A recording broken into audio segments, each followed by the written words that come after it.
paper in 1978, which was about combining measurements of green light and near-infrared light. And he turned that into some kind of index, and that index was called Normalized Difference Variation Index. And anybody who has been looking at pictures of the Earth and things like measuring global photosynthesis and things like that know what NDVI is. So this is the founding father of NDVI, I suppose. That was a long time ago. Since then, Jim has done many things, and he will talk about not all of them here, but quite a few.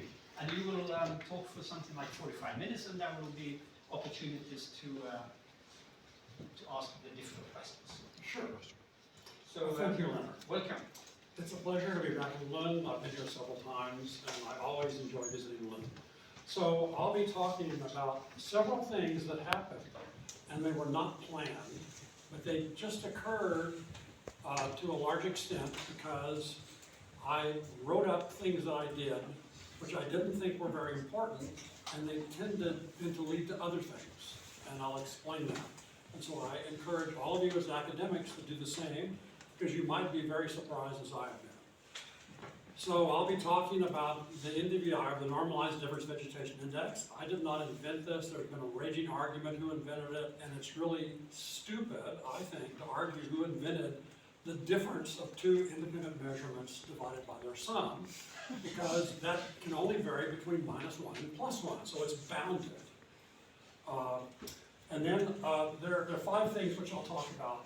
I'll talk about one of the first things I did, never having worked with satellite data. I was able, on the basis of my graduate student research, to have a band modified on the polar orbiting meteorological satellite imagers.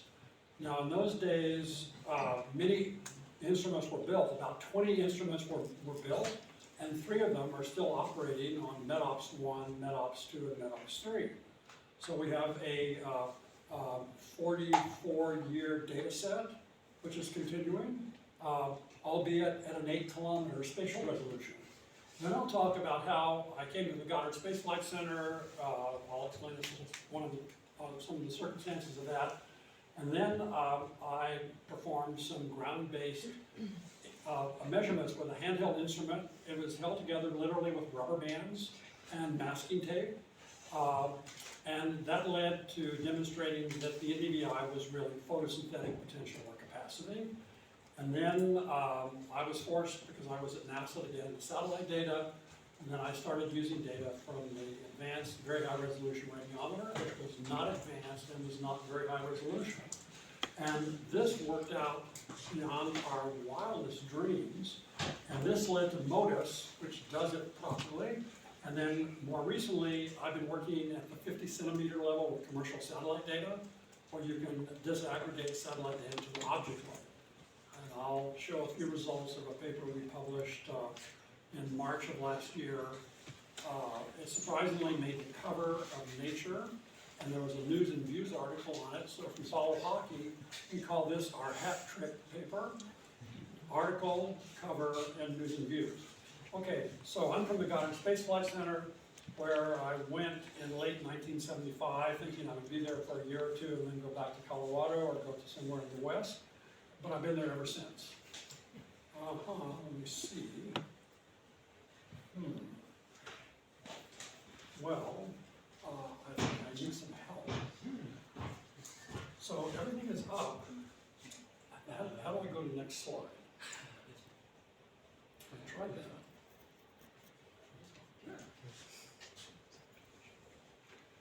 Click to add. Or maybe I should click on this thing. Oh, I can't see the pointer. Now, is that the same? Oh, yes, that is the same. What did we do? Well, experiment again. Okay. Believe it or not, in the foreground, I am a graduate student. And we were measuring areas that were a quarter square meter in area. They were circular. We had a spectrometer. And we were measuring grass. And I was working in a greenhouse as a truck driver for $1.50 an hour. I read in the student newspaper, a new project had started at something called remote sensing, and it sounded interesting, so I called the guy up, and because I was working in a greenhouse, he was a horticultural enthusiast. He thought, as a biologist working in the greenhouse, I had to know about horticulture.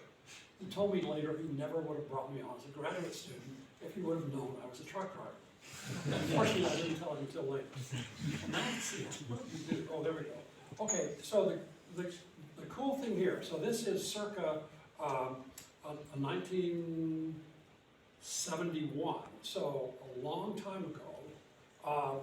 We had a spectrometer hooked up to an HP mini computer, and we went out and we collected hyperspectral data, 5 nanometer data, but we sampled areas of grass which we measured. And this led to, okay, so this is the mini computer, and this was revolutionary, but at this time, mini computers were really expensive. And so this had a paper tape reader for input, it had a paper tape output, where when you put out your data, you would hear this rum, rum, rum, rum, rum, rum, rum, and it made all this great graffiti for weddings. And there was a teletype, and then you had to start the mini computer. You had to learn assembly level language and then enter the registers and press start. And there was no disk on this. So you had to do everything in RAM, and you only had 8 kilobytes of RAM. So this forced you, in the early days of computing, where you had to be very conscious about limitations of how much space you took up and how you stored your data, to be very, very efficient. Fortunately, we no longer have to worry about that. So this is just another shot of the mini computer. I just described what it was like. And then this is the spectrometer we had. It was a spectrometer which went from 350 to 800 nanometers at 5 nanometer intervals. And the data were then processed and stored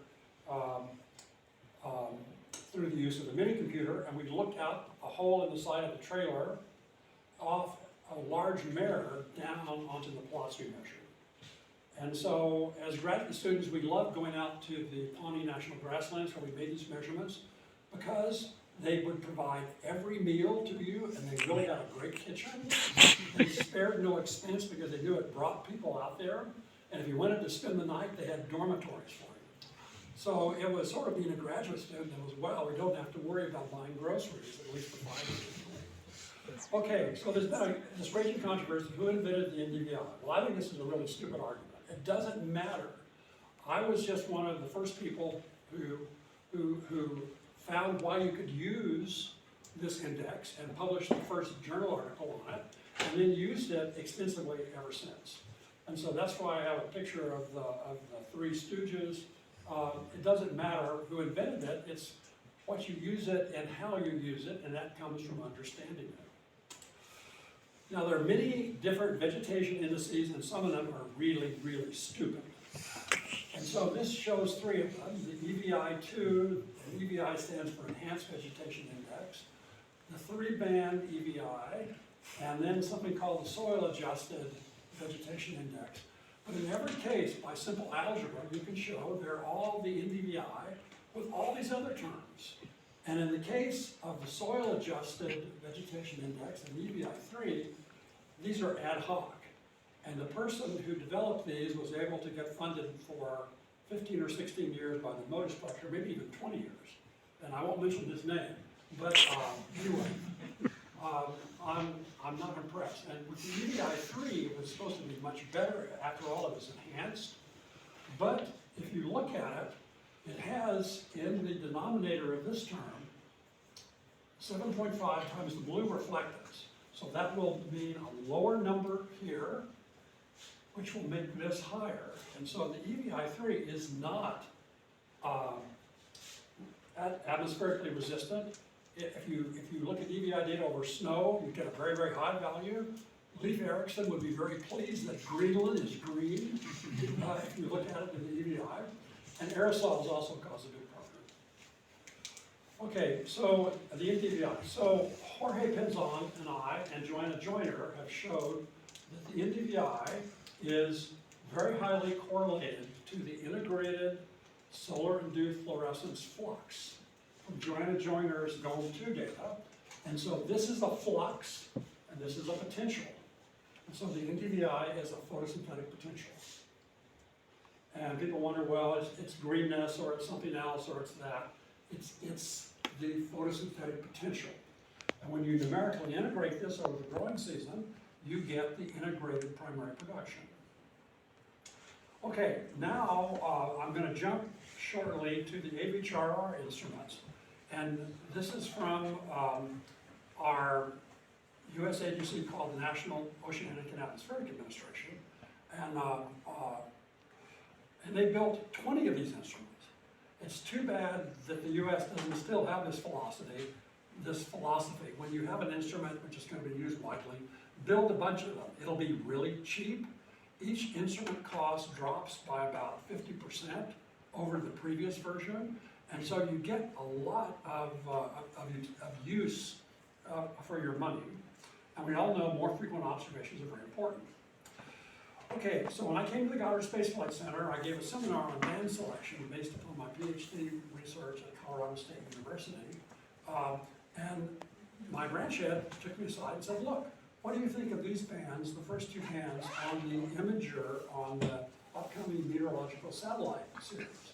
Well, these bands overlapped, so they should have been discrete, but they weren't. So here you have the visible and some of the near infrared. And so I said, well, this is really stupid. And he said, well, why don't you go over and talk to the people at NOAA and explain this? So I went over and met two guys there, Stan Schneider and Dave McGinnis, who were interested in the same thing. And the result was that we managed to split the bands. Now this is from my PhD research, where if you have hyperspectral data and good ground data, most hyperspectral data doesn't come with good ground data.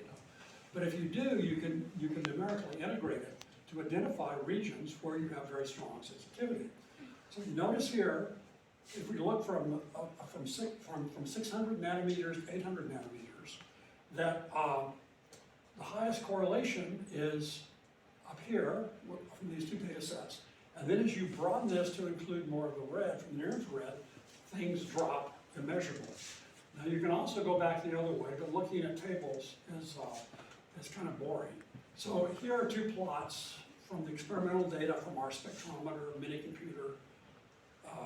Here's the red versus the leaf water content. Leaf water content is a great way to ascertain the functioning green biomass in grass and herbaceous vegetation, because you will have water because of photosynthesis, and if the vegetation is dormant, you will not have any water. So there's this inverse chlorophyll absorption here. Over here, you have this direct relationship with the near infrared. You combine them, and you get nothing. So that shows the same thing as the previous table. So then, on the basis of this, we managed to get the first two bands split on the AVHR to the upper part of the green and the red, and then the near infrared, we were able to get narrowed slightly. So this made the possibility of having NDVI measurements or other measurements from two discrete bands instead of two bands which overlapped and would have been highly, highly redundant and would have been insensitive to almost everything. Okay, I had no idea when I did this I would ever be using data from those imagers, none whatsoever. I thought, well, they're 1 kilometer, 4 kilometer, who knows. But so then, my major professor for my master's degree, Lee Miller, who was a visionary, but he was a person who would do something. He was an academic, and he would do something, and then he would get really, really disappointed and angry if everyone didn't realize immediately what he had done and how good it was. And so he would be someplace for 2 or 3 years and go somewhere else, and he finally ended up going into software, which was a mistake. But anyway, one of the things he built was our field spectrometer mini computer, and then he also designed and built this two-hand red and near infrared handheld radiometer. And you see it's held together by masking tape and rubber bands. So it was an ad hoc university-type experiment, but it made really good measurements. I wrote up what we had done with it and supplied the field data, and we published a paper in Applied Optics, and other people read it and said, well, why don't you come and tested at our site. So I took it to Iceland one summer. I tested it 2 places in the UK. I went to Obisco in Sweden, but the people who I was supposed to work with there never showed up. But I had a nice time up in Obisco in the summer. And then I went to the south of France for the 4th place, and they didn't show up either, but that was also a nice place to visit. Anyway, so what I learned in Iceland and Iceland is you would take measurements under all kinds of conditions, and then 20 minutes later it would be something completely different. Overclouded, cloudy, sunlight, sort of hazy, things like this. And so the data held together very well, and I thought, gosh, there's a lot of resilience in the normalized difference vegetation index. So then I came back, was hired at NASA, and when they wanted to hire me, at the time, possessing marijuana in the States was illegal. Well, as a graduate student, after I finished my master's, my roommates and I got arrested for having marijuana in the house, and I had to plead guilty to misdemeanor possession of marijuana, as did one of my roommates. And I also had to sign a piece of paper saying that if I violated the terms and conditions of this misdemeanor marijuana possession charge, I would plead guilty to a felony and go to the state penitentiary. Well, this put the fear of that into me, and so I finished my PhD in just over a year and a half. And then found a postdoctoral fellowship. Now, of course, in Colorado, it's legal everywhere, and times have changed, and I'm glad they have, because there was never any.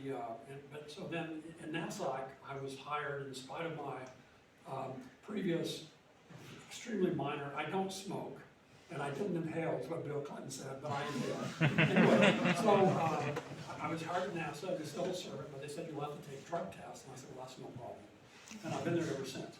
So I was hired, and they said, look, take your handheld radiometer and go out and measure. Let's put these to work in a field experiment with the Beltsville Agricultural Research Center. So we went out, my best friend, Brent Hogan, who also pleaded guilty to misdemeanor possession of marijuana, was hired by NASA. We went out and we had a field experiment with winter wheat. And so every clear day, we would look out the window at the Goddard Space Flight Center and then drive about 2 or 3 kilometers to where our field plots were and go out and make measurements. And you would make measurements, and one person would call out the readings and the other person would write them down. We had no data log or anything like that. So from that experiment on winter wheat, these are 3 of the plots. And so, so this is 1978, and so you see things start here, and where the arrows are where you had periods of water stress, which were then ended by rain. And we found that by numerically integrating these data with respect to time, they would be very highly correlated to the total dry matter accumulation, or that portion of GPP, gross primary production.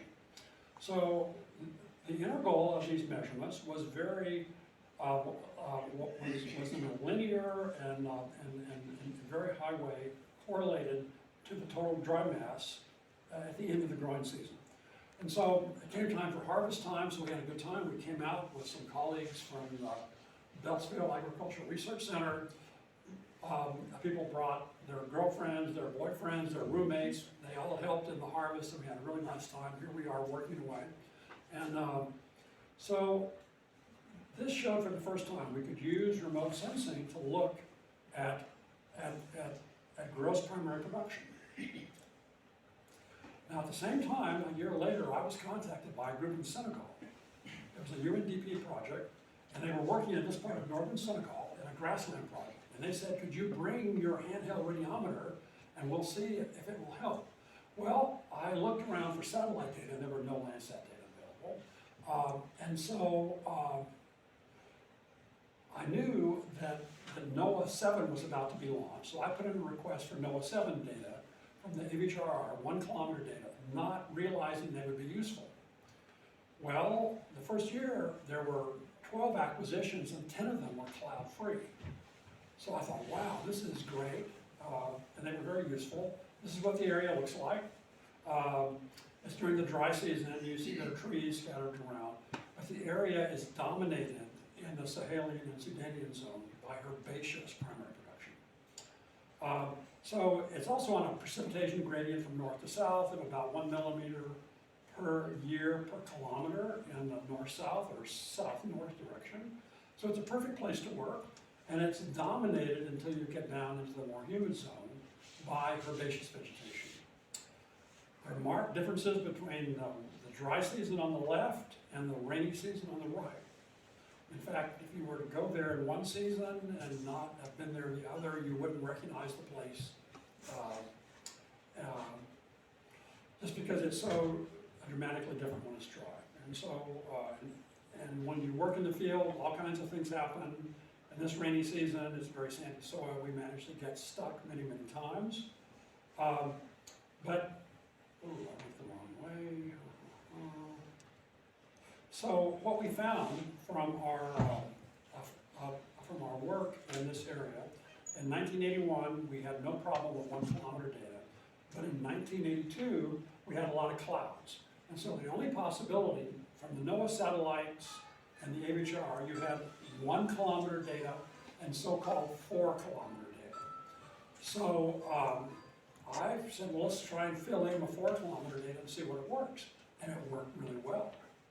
So then we used a combination. Whenever we had cloudy data, we would complement the 1 kilometer data with the 4 kilometer data. At least you had something. And after 3 years, 81, 82, 83, with ground-based sampling, this is the relationship.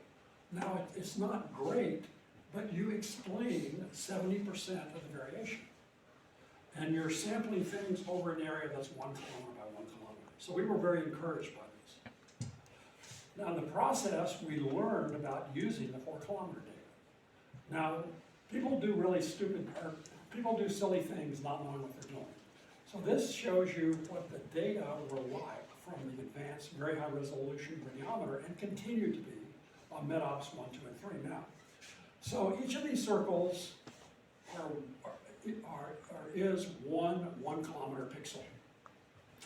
And so you notice that I've lumped them together and circled here because the 4 kilometer data are a partial sample, a 4/15 sample, where they average 1, 2, 3, 4 pixels, skip the 5th, and then skip the next 2 rows. So they reduced the data they had to store on board by 93% over the 1 kilometer data. And so they end up having something like this. So there's 1 value for here, 1 value for there, 1 value for there, 1 value for here. But in the process, you have this 93% reduction in the data on board the satellite, because at this time, you couldn't store a lot of data on satellites. And if you had 1 kilometer data, it would have been 14 times as much data. Okay, so then we started using 4 kilometer data, and we realized it worked in the time domain. So at the time, you could buy these data from NOAA for $5 per orbit, and that went from pole to pole, day and night. And so you could study the time series of Africa for $20 a day. It would be hard to exist now on food for many of us on $20 a day, or for at least 1 or 2 people. Anyway, so it was cheap. And so we were able to do this, and we put the data together, and this opened up time series remote sensing. And we were really surprised. It held together very well. Here is the average of data over 1 year. When we published this paper in Science, John Townsend and I, one person who reviewed it said, "I don't believe this, I believe they have painted by numbers." And the person was a member of the National Academy of Sciences. And I just laughed and said, well, we'll send him the data and he can do the same thing, and he'll see we haven't done anything to the data. All we've done is geolocate them and then screen them for clouds using the thermal channel. And this opened up all kinds of studies, and at this time, no one else was doing this. And so we were funded by the Desert Locust Control Organization to do this for Africa. It had applications for food security and for other things. And when this paper was published, I got a lot of letters from people saying, we're really interested in this or that, you think your data might be useful. And this led to a few other collaborations. Then I followed on. I was the first author on the paper on the right from Nature, just slightly less than 1 year later, where we were able to take these data and show they were directly related to atmospheric carbon dioxide drawdown based upon this photosynthetic potential of the normalized difference vegetation index. Well, when you start working with satellite data, you encounter a lot of problems. So the first problem we encountered, we call the 3 cities of Dakar. This is a co-registration problem. And so here is where Dakar should be. Here is where it was in the first image on the 1st of July in 1981. Then it moves north, and then it moves further north on the 3rd day. So we had no idea we had to spend time on geolocation.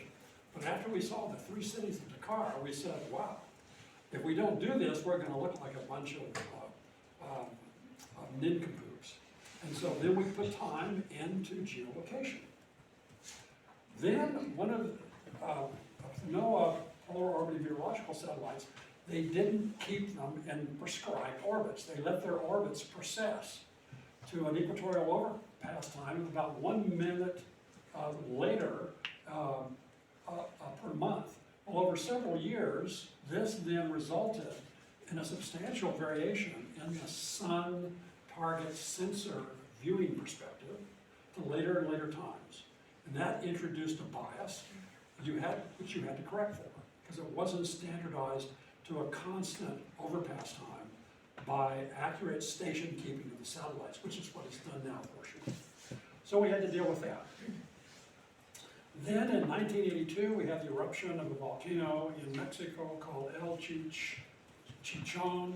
We referred to that as El Cheech and Chong, who were 2 comedians at the time.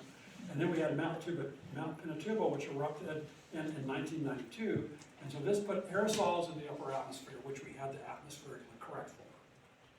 So these were some of the things we encountered and had to solve and did. And so this is what the aerosol optical depth looked like, where it was concentrated from El Chichon on the left and for Pinatubo on the right.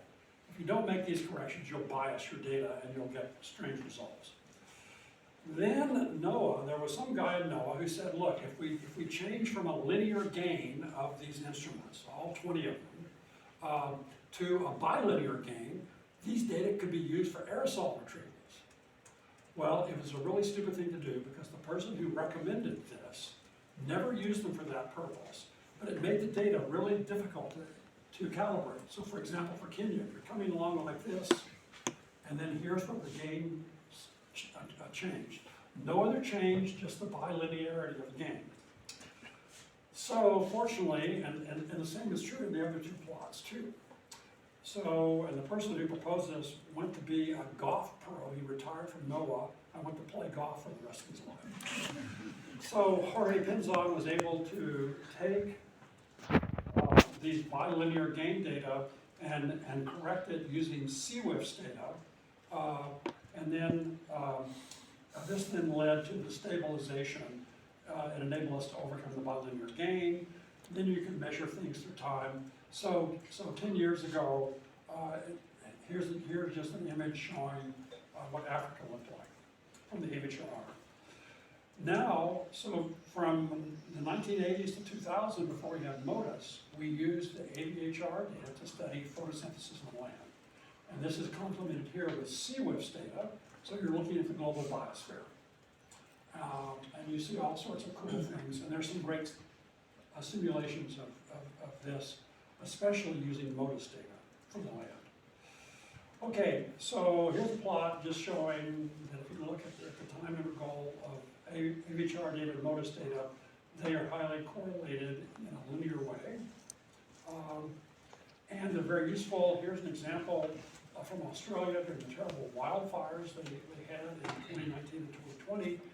But the conditions for the wildfires resulted as a consequence of extreme dry periods, which were picked up very, very quickly by satellite data. And so, for example, this is the rainfall. So here is a surplus of rainfall. Then you have all these dry periods here. Although here we're looking at NDVI data for MODIS. So it comes along like this, and then we come to this very hot and dry period here, and that set the stage for the massive wildfires. And that poor kangaroo that is hopping along, as you see here. Okay, now these same data can be used by food security. We started this in 1984 and 1985 with the famine early warning system using AVHR data. But when MODIS was launched, you could do this in a much better way. And so this is one example where we're looking at a particular crop growing region in Turkey, and the envelope of this is the NDVI maximum and minimum for that area with respect to time, and then you can put the current year over it for comparison, and then you can analyze these data in several ways in terms of food security, and it's very useful. Now, there's been something completely unrelated, and I had no idea this was happening, although several people told me, and I wasn't sure if they were teasing me or not. But now, in what's called precision agriculture, you have rigs like this, which have a differential GPS on this end of the boom and one at the other end. Then you have NDVI sensors, like you have here. And so as they go through the field, they're recording data. They're all geolocated because of the differential GPSs. And this has been used to produce maps of fields. As it's going to growing season, you can see where there are weeds. And then you have data over time that you can integrate and use for whatever purpose you want. And there's a console in the tractor showing you where you are relative to where the data were for your last pass or current pass, in case you need to fertilize or irrigate, things like that. So this was completely unexpected. Then we also found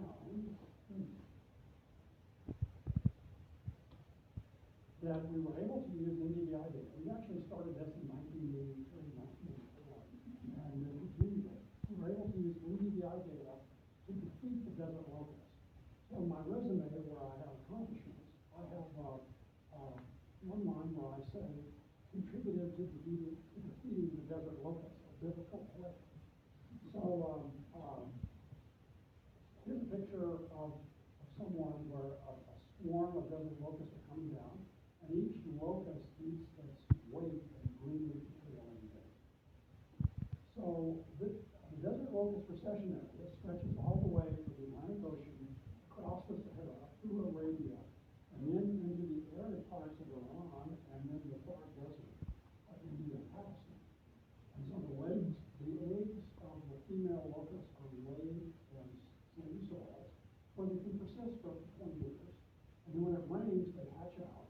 But the rainfall also causes ephemeral vegetation to grow. And with the NDVI, you just map this area every 2 days or so. And if you see green vegetation, you follow that. And then you know where to go to have a further inspection and look at the density of locust particularly. Because in their first 5 instars for developmental stages, they have no wings. So they're hoppers. And then control measures are very easily implemented because they're not flying all over the place with their wings. So that's why NDVI data and timelines are really important for minimizing desert locusts. Now, if there's some sort of conflict in the area, then of course the control efforts are needed. Now, the same data can be used to look at infectious diseases. And one of them which we have looked at is Rift Valley fever, which is an RNA virus that affects primarily livestock, and then it jumps into the human population in the epidemic. It's mosquito transmitted, and it's principally confined to Africa. And we received some inquiries from some other people in the U.S. government of the Rift Valley fever outbreak, the first in Arabia in 2000. And they asked us a question: is this normal or abnormal? So we looked at our data, and this is what we saw. So we're coming over here to 2000, you see this dry period, this wet period.